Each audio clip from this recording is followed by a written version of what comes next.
Hi Patience class, happy Friday. This is your new homework video. So start off with English. What I'm asking you to do is to write a recipe. Now this can be based on your favourite meal or your favourite food. We've seen plenty of recipes before when we've been doing cooking or even when we've been doing science as well last term. You know the important things for a recipe. So you need to have your ingredients, you need to have the equipment, and then you need to have your method. Your method is how the person who's reading the recipe is going to cook it. Now, this is drawing on lots of skills across English. Number one, it's drawing on handwriting and presentation because we want to make sure that our recipes are nice and neat and easy for people to read and to understand.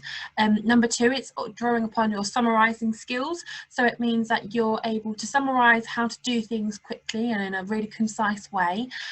Also, thinking about your vocabulary, so what word best describes how to do it. And finally, it draws on sequencing too. And what that means is making sure that everything is in the right step. So for example, if I'm making this pancake recipe, I know that my first step is going to be to sift the flour into the bowl and not to spill the mixture into a hot frying pan, fry it off, because that just wouldn't make sense. So this is a part of your English. Like I said, you can either write it out into your homework book, or maybe you want to type it out and make it look pretty. Maybe you even want to present it to me whilst making that food.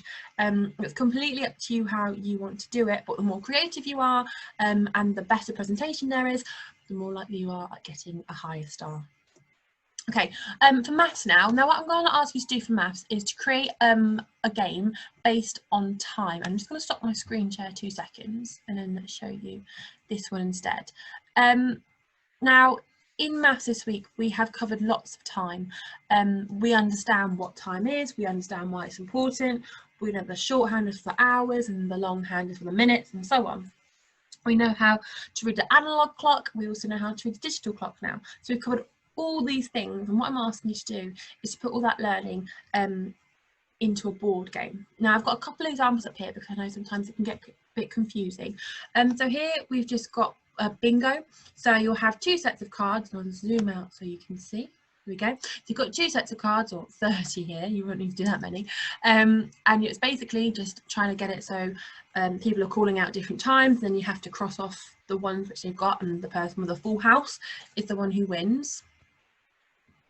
Next one we've got is Mathopoly. Okay, now we looked at these kind of games when we were doing multiplication division. You can also apply them to time as well. So you'll see here they did it like a Monopoly style board. If you've got a Monopoly board at home, then that's the first place that you can start off with, and you can just put paper over the squares, change the questions, and you collect points as you go along. So the blue ones means you get 2 points. So you need to figure out the difference between 5:15 in the evening and 6:15 in the evening, and so on. And then as it gets further on, you can see that the points get harder as the questions get more difficult as well.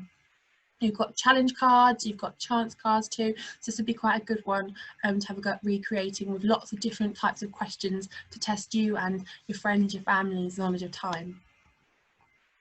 We've got this one here, which is a kind of more intriguing one. This is called Time Traveller. So you've got lots of different times on analog clocks, and you've got digital clocks too.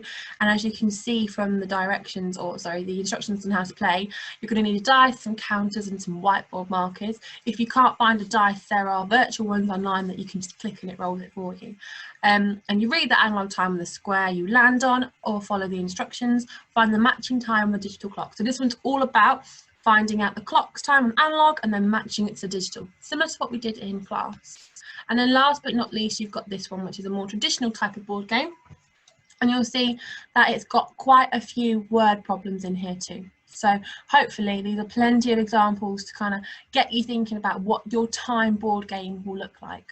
Just start up my other screen share as well. So as well as that, you are also expected to be practicing your times tables. So that's some mixed times tables practice on Hit the Button, and I'll put the link for Hit the Button in the comments or in the description for the video. Forgot what I was going to say then. Okay, and then last but by no means least, oh, here we go, you've got your topic. Now next week in topic we're going to be learning about the pyramids of Giza, and we're also going to be creating our own. What I want you to do is to see if you can find any more knowledge about a pyramid to really help you, to push you when we're doing that learning. So What was it like on the inside of the pyramids? Were they just sand, like appear from the outside, or was it slightly different? Why did the ancient Egyptians build them? We already know that they were used as tombs, but for who? Why? Can you find any famous pharaohs or rulers from the time who were built in the pyramids? I want you to gather as much knowledge as you can and then report all your findings back to me. Okay, but that's everything for your homework video for this week. I hope it all makes sense, and if it doesn't, as always, just come and let me know. But that's it. I hope you have a lovely weekend, and I will see you all on Monday. Bye.